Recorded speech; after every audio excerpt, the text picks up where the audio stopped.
Hello everyone, कैसे हैं आप सभी। Good morning. और यहाँ पर जो है मैं सुबह सुबह बैठ गई हूँ। सुबह सुबह तो नहीं, काम दाम निपटा के और मैं नहाने को जा रही थी। तो इन्होंने कहा भाई देख, नहाने बाद में जाइए, पहले मेरा शॉर्ट का जुगाड़ कर दे। तो ये पैंट है इनकी शादी की, जो कि इनके मामा जी लेकर आए थे। तो ये पैंट जो है थोड़ी ख़राब हो गई थी, वाइट कलर की है ना, तो इसका जो कवर था ना कोट पैंट का, उसी का ही कलर चढ़ गया था इस पर। तो किसी रीज़न से ये ख़राब सी हो गई थी। तो इन्होंने कहा भाई लॉकडाउन में मैं बाज़ार से तो लेके आने वाला हूँ नहीं, जब तक बाज़ार से नहीं आता तो तू मेरा ये घर का जुगाड़ बना दे, जो कि मैंने कर दिया है रेडी।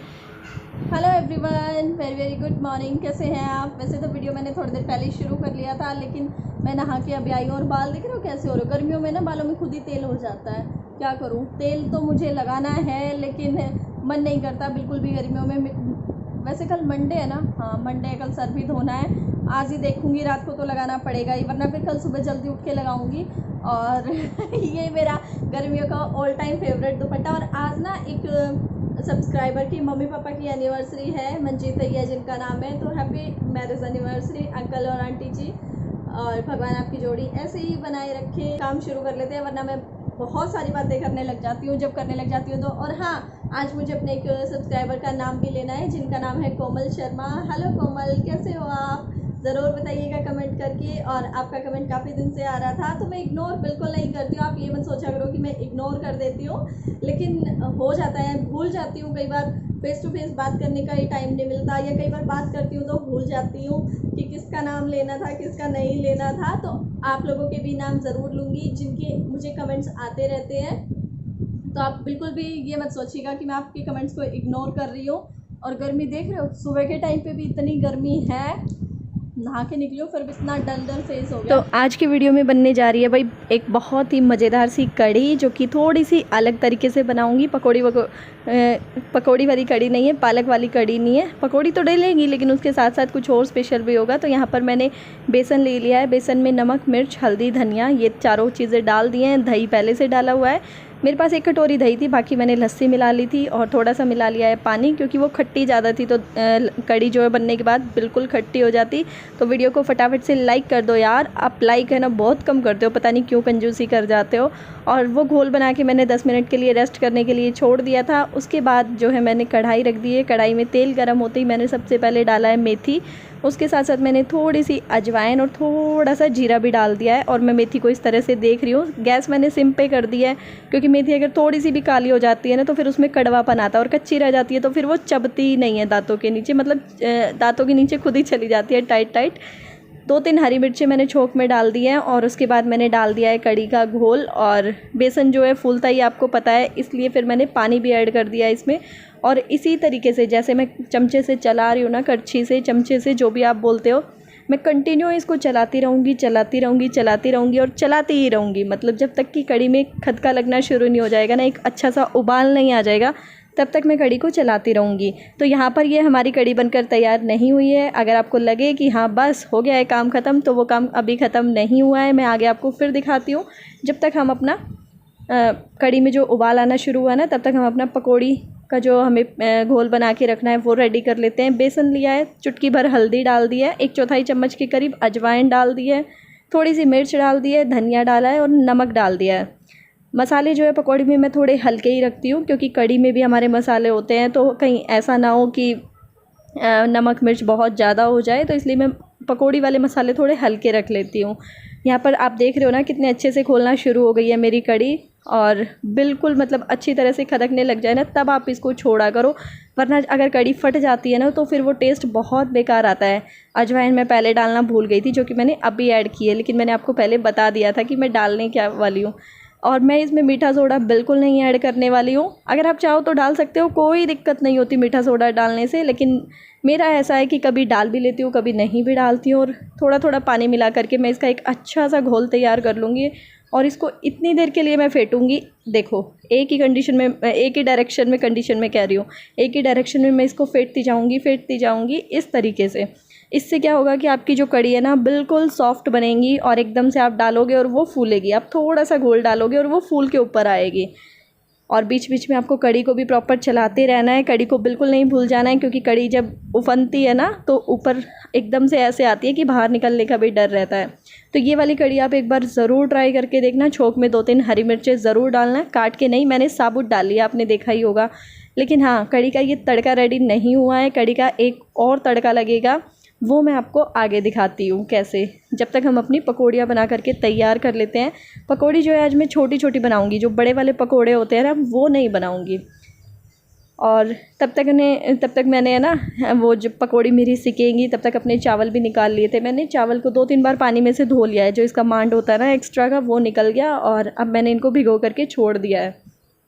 अब फिर वापस से चलते हैं कढ़ाई की तरफ, और पकौड़ियाँ सीखते सीखते देख रहे हो ना आप, थोड़ी कलर चेंज हो ही गया है अपने आप ही। इन्होंने मतलब कढ़ाई को छोड़ दिया है, ऊपर आ जाती हैं। अगर आपका तेल अच्छे से गर्म हो गया हो तो मैं क्या करती हूँ ना, तेल अच्छे से गर्म करके और फिर गैस को सिम कर लेती हूँ। पहले तेल अच्छे से गर्म कर लेती हूँ, क्योंकि मैं सरसों के तेल में ज़्यादातर खाना बनाती हूँ, तो कच्चा कच्चा तेल हो तो बिल्कुल खाने में मज़ा नहीं आता, फिर उसकी अलग सी महक रह जाती है। और ऐसे ही दूसरे बैच की पकौड़ियाँ डाल दूँगी और गोल्डन सी पकौड़ी बनाती हूँ, क्योंकि निश्चय के पापा को है ना अगर लाल लाल हो जाए ज़्यादा तो वो नहीं अच्छी लगती, चाहे वो कोफ्ते में हो या फिर कढ़ी में हो। और इसके बाद ये है एक उबला हुआ आलू, जिसको मैंने ऐसे पीस में कट कर लिया है, और इसको भी लाल बिल्कुल नहीं करना है आपको, बस हल्का सा ये फ्राइड नाम हो जाए कि हाँ ये हमने फ्राई किया है। और अब मैं इसको निकाल लूँगी बाहर। तो आप देखना अब मैं इसका क्या करने वाली हूँ। आलू जो है 2 से 3 मिनट में ही हो जाएगा। आलू को ऐसे फ्राई करने में बिल्कुल टाइम नहीं लगेगा। आप तेज़ गैस करके और फटाफट से कर लेना इसको, क्योंकि सिम पे करोगे तो हो सकता है आपका बर्तन हल्का हो तो ये चिपक जाए नीचे। और अब कढ़ी जो है मेरी मतलब ऐसा नहीं था, मुझे लग रही थी कि भाई बन के तैयार हो चुकी है, तो इसलिए मैंने वो जो पकौड़ी वाला छोटी सी कढ़ाई थी ना मेरी, उसको मैंने साइड में रख के और चावल छोंकने शुरू कर दिया है। तो चावल बस जीरे का छोंक लगा दिया है, थोड़ा सा रिफाइंड डाल के, और चावल जो भिगो के रखे थे वो डाल दिया, और डबल में पानी डाल देती हूँ चावल में हमेशा ही। अगर मतलब एक तो मुझे पता है कि भाई देखो मेरे चावल आते किस तरीके के हैं, बीच में कढ़ी भी चला लेना है, फिर वही बात बोल रही हूँ। और ऊपर से मतलब मेरी आदत ही हो गई है, ये वाले जो चावल है ना इसमें तो डबल से भी थोड़ा सा ज़्यादा ही लगता है। लेकिन हाँ प्रॉपर रेशो मतलब यही रखती हूँ मैं कि अगर 1 गिलास चावल है तो 2 गिलास के करीब में पानी डालूँ। ये कुकर की ना हालत बड़ी ख़राब हो रखी है देखो इसका यहाँ का जो होता है ना उठा के रख रखा है, दिखाती हूँ। ये निकल गया, ये यहाँ पे लगा होता है, और इसका पेच जो है वो ख़राब हो गया, वरना मैं इसको कस भी देती। तो इसलिए इसको खड़ा करने के लिए अब ये इधर से हो गया भारी, उधर से पड़ गया हल्का, ये इधर को पलट जाता है, इसलिए मिक्सी का जार लगा के और तब टेक रखा है। और गर्मी में देख रहे हो किचन में काम कर करके कैसी हालत हो जाती है भाई। मुझे तो है ना पसीने बहुत आते हैं किचन में खाना बनाने के टाइम पे, सच में बहुत ज़्यादा पसीने आते हैं, क्योंकि किचन के बाहर वाली तरफ पंखा लगा हुआ है सोफ़े के पास। लेकिन होता ये है कि अगर मैं वो पंखा चला लेती हूँ ना तो गैस पे हवा लगती है, जिससे खाना बनाने में फिर मुझे ज़्यादा टाइम लगता है, तो मैं चलाती ही नहीं हूँ। बर्तन साफ़ करते टाइम तो चला लेती हूँ, पसीनों से थोड़ी राहत मिल जाती है। तो चावल को ढक्कन लगा दिया है कुकर को, चावल को क्या, और यहाँ पर फिर से मैंने कढ़ी चलाया। तो आप देख रहे हो कढ़ी पे किस तरह की मलाई आनी शुरू हो गई है, जैसे कि राबड़ी पे आती है ना गर्मियों में जो हम देसी राबड़ी बनाते हैं उस पे। तो इस स्टेज तक मैं कढ़ी को पकाती हूँ। और यहाँ पर हो गई है दूसरा छोंक लगने की तैयारी। तो जो छोटी वाली कढ़ाई थी ना उसमें बस मैंने छोंक के लिए तेल रख लिया है 1 चमचा के करीब, 1 चम्मच से ज़्यादा मतलब। और मैंने उसमें डाला है जीरा, हींग और लाल मिर्ची, और फटाक से कर दिया गैस को बंद।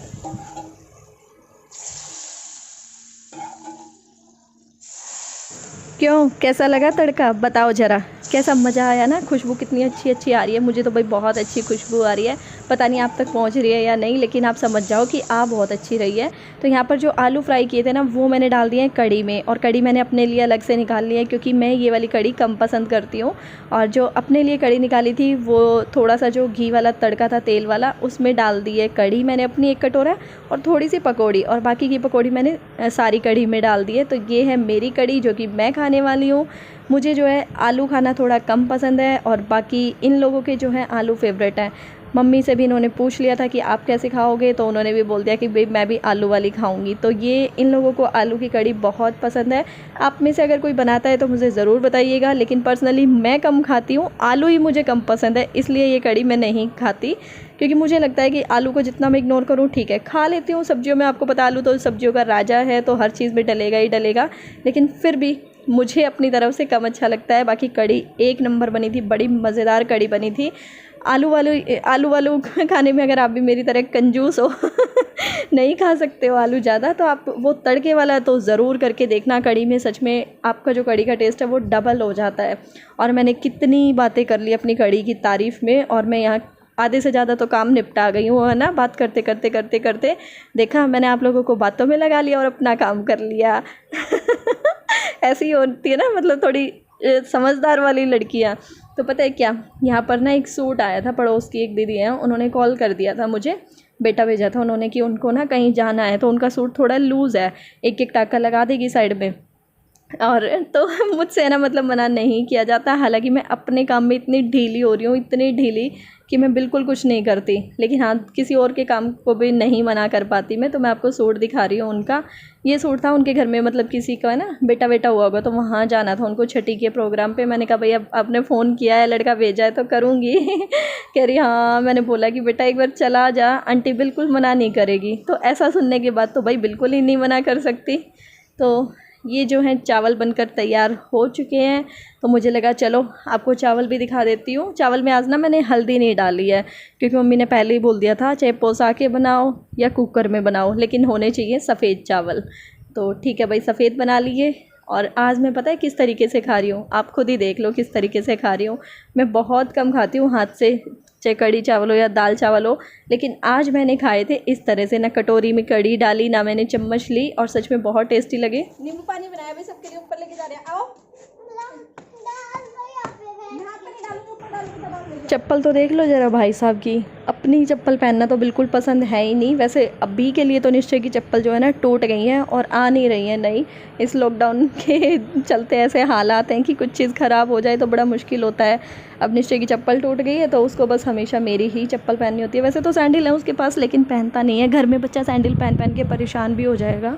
सैंडल तो 2-3 जोड़ी रखे हैं, लेकिन चप्पल नहीं है। तो यहाँ पर नींबू पानी मैं ऊपर लेकर आ गई हूँ बना के। तो मैं तो नीचे आ गई हूँ, बाकी सब ना ऊपर ही है। लाइट ऑन कर देती हूँ पहले तो आते ही, अंधेरा मतलब बाहर तो देखो अभी बिल्कुल रोशनी ही है, लेकिन हाँ मतलब वो हो गया ना, दिन छिपने का टाइम हो गया, तो मैं इस टाइम लाइट जला ही देती हूँ। किचन में आ गए हैं, किचन की भी जला लेते हैं। और हुआ ये, जग तो हो गया पूरा खाली, क्योंकि सब बैठे हुए थे ऊपर। एक सेकंड, कैमरा साफ नहीं है शायद।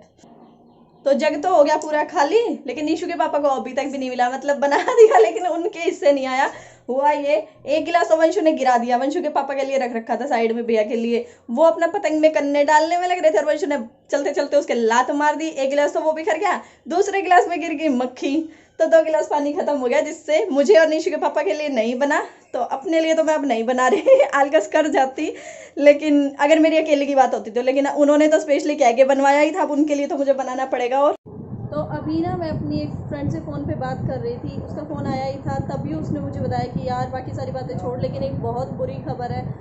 मैंने कहा भाई ऐसा क्या हो गया? तो उसने मुझे बताया कि सुशांत सिंह राजपूत जो हैं उन्होंने सुसाइड कर लिया है, उन्होंने अपनी जान दे दिया। मतलब सुन के एकदम से, मतलब मैं बाय नेम उनको, मेरे दिमाग में एकदम से नहीं आया था कि कौन है। तो मैंने उससे पूछा कि कौन, तो उसने मुझे जैसे 1-2 उनकी मूवी वगैरह के नाम बताए, तब मुझे याद आया। एकदम से फेस जो है आंखों के सामने घूम गया। मैंने टीवी चलाया एकदम से।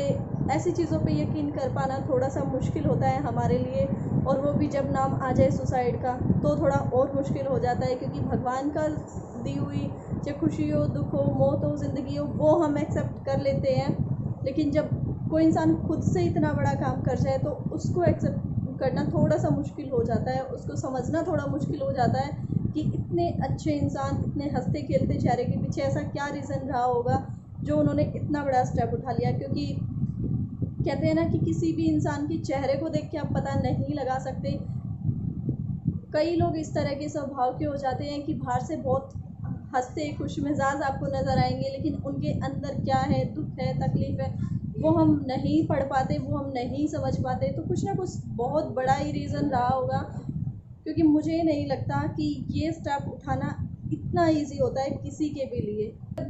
आप कह सकते हो कि सच में दिल दहलाने वाली न्यूज़ थी ये। एकदम से जब मैंने टीवी ऑन किया और मुझे सच में पता चला कि हाँ सच में ऐसा उन्होंने कर दिया है, तो सच में बहुत मतलब शॉकिंग था मेरे लिए कि ऐसे कैसे। लेकिन फिर भी मैं तो यही कहूँगी कि उनको ऐसा नहीं करना चाहिए था।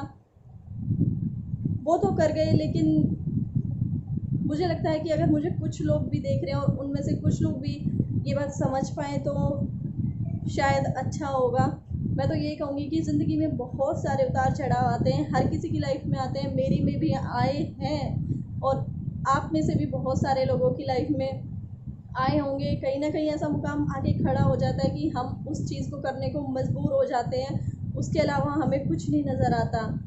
एक टाइम कभी ना कभी जीवन में ऐसा आता है कि जिस टाइम आप अकेले खड़े होते हो, आपके साथ सब होते हुए भी आप उनसे वो बात शेयर नहीं करना चाहते, या आप उसको इतना बढ़ा लेते हो उस बात को कि आप धीरे धीरे उस डिप्रेशन का शिकार होने लग जाते हो, उस चीज़ को इतना बड़ा कर लेते हो। लेकिन हाँ बेटा, मैं आपसे यही कहूँगी कि अपने पर्सनल प्रॉब्लम्स जो हैं, आपके इश्यूज़ जो भी हैं, उनको दूर करने की कोशिश कीजिए। ज़रूरी नहीं है कि हर कोई आपको नकार देगा कि हाँ मैं तेरी बात नहीं सुनूंगा या मैं तेरी टेंशन क्यों लूँ। कोई ना कोई एक इंसान अपने जीवन में ऐसा ज़रूर रखिए जिसके साथ आप अपनी दुख सुख हर चीज़ बांट सकते हैं। अब मैं आपको एक एग्ज़ाम्पल देना चाहूँगी कि जो अभी 2-4 दिन पहले, हफ्ते पहले जो कुछ भी हो, वो मेरे लिए कोई छोटी बात नहीं थी। आप लोगों को इतना झटका लगा था तो मुझे कितना लगा होगा वो चीज़ें देखकर, जबकि आपने तो सिर्फ ऑडियो सुना है, मैंने वो वीडियो देखा है जहाँ वो फ़ोटो लगे हुए थे और पीछे से वो सब बातें बोली जा रही थी। ये बात मुझे दबानी चाहिए थी, ऐसा कुछ लोगों का मानना था। मेरे लिए वीडियोस भी बने, आपने खूब मुझे लिंक भी भेजे, इंस्टा पे भी भेजे, व्हाट्सएप पे भी भेजे। आप लोगों ने मुझे लिंक शेयर किए कि देखो आपके लिए ये नेगेटिव वीडियो बन रही है, देखो आपके लिए ये नेगेटिव वीडियो बन रही है कि आप सोशल मीडिया पे ऐसी बातें क्यों शेयर कर रहे हो। लेकिन मुझे उस चीज़ से कोई फ़र्क नहीं पड़ा था। मैंने एक भी इंसान का पलट के जवाब नहीं दिया, क्योंकि मैं ये खुद जानती थी कि मैं ये गलत नहीं कर रही हूँ। अगर मैं उस चीज़ को अपने ही अंदर रख के बैठ जाती, निश्चय के पापा को भी ना बताती, आप लोगों के साथ भी शेयर ना करती, तो कहीं ना कहीं वो चीज़ मेरे लिए डिप्रेशन बन जाती, मेरे डिप्रेशन का कारण वो बन जाता। शेयर करने के बाद भी मैं इतनी टेंशन में थी, और अगर मैं किसी को ये बात बताती ही ना तो फिर मैं कितने टेंशन में रहती। तो मुझे नहीं लगा, और आज की ये न्यूज़ सुन के तो मुझे 1% कहीं से कहीं तक भी ये नहीं लग रहा कि मैंने वो चीज़ गलत की, मुझे बिल्कुल नहीं लग रहा। बल्कि अच्छा है ना, जो आपको परेशान करने के पीछे जो भी कारण है वो सामने आ रहा है। अगर कोई इंसान है तो उसका जो अंदर का चेहरा है, जो ड्यूल फेस है, वो सामने आ रहा है। अगर कोई और प्रॉब्लम है तो आपके अपने हैं, वो आपको सॉल्यूशन देंगे इस चीज़ का। तो प्लीज़ ऐसी गलती कभी करने की सोचिए भी मत। मैं तो आप लोगों से यही कहूँगी कि खुद के लिए नहीं, दूसरों के लिए जी के देख लो। अगर हम बच्चे हैं तो हमें अपने पेरेंट्स के लिए जीना है, अगर हम बड़े हो चुके हैं, हम खुद पेरेंट बन चुके हैं, तो फिर हमें अपने बच्चों के लिए जीना है। तो ज़िंदगी में ऐसा कोई भी स्टेप नहीं उठाना चाहिए। कोई भी गुस्सा आता है, बेकाबू भी हो जाता है, मैं बहुत अच्छे तरीके से जानती हूँ। मैं क्लियरली आपको नहीं बता पाऊँगी, लेकिन कुछ सिचुएशन हर किसी की लाइफ में ऐसी आती है कभी ना कभी। हाल फिलहाल बहुत अच्छी चल रही है मेरी लाइफ, सब कुछ बेस्ट है, लेकिन मैं फिर वही बोलूँगी कि कभी ना कभी जीवन में ऐसी सिचुएशन आ जाती है, और मेरे सामने भी आई थी। मैं हमेशा ही ऐसी नहीं थी, मेरे सामने भी बहुत कुछ आया था, मैंने भी फेस किया था। फेस करने की भी एक लिमिट होती है। हमारा मन करता है कि सब कुछ छोड़ छाड़ के सब कुछ मतलब खुद को ख़त्म कर लो, लेकिन नहीं। सिर्फ एक उस टाइम पे जब आप वो स्टेप लेने की सोच रहे हैं ना, तो सिर्फ उस इंसान के बारे में सोचिए कि जो आपसे बहुत प्यार करता है, जो आपसे बहुत लगाव करता है, कि अगर मैं चला जाऊँगा तो वो इंसान मेरे बिना कैसे रह पाएगा। अपने माँ बाप के बारे में सोचिए, अपने बच्चों के बारे में सोचिए। तो बस यही कहूँगी कि अपने जीवन में कोई ना कोई एक इंसान ऐसा ज़रूर रखिए जो हर दुख सुख में आपके साथ खड़ा हो।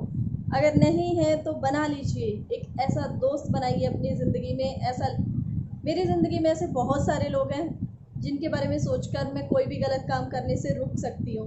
तो आप भी अपनी लाइफ में कोई ना कोई ऐसा इंसान रखिए जिसके बारे में सोचकर आप मजबूर हो जाओ कि नहीं, वो इंसान मेरे बिना नहीं रह पाएगा। उम्र तो ज़्यादा नहीं है, मुझे नहीं पता कि मैं सब कुछ ठीक बोली हूँ या गलत बोली हूँ, लेकिन जो अनुभव होता है ना ज़िंदगी का, वो हमें बहुत कुछ सिखा देता है। उम्र अभी 27 साल की है, लेकिन देखा मैंने बहुत सारी चीज़ों को अपने जीवन में। बस यही कहूँगी, भगवान उनकी आत्मा को शांति दे जहाँ भी हैं, लेकिन उन्होंने बहुत गलत किया, ऐसा नहीं करना चाहिए था।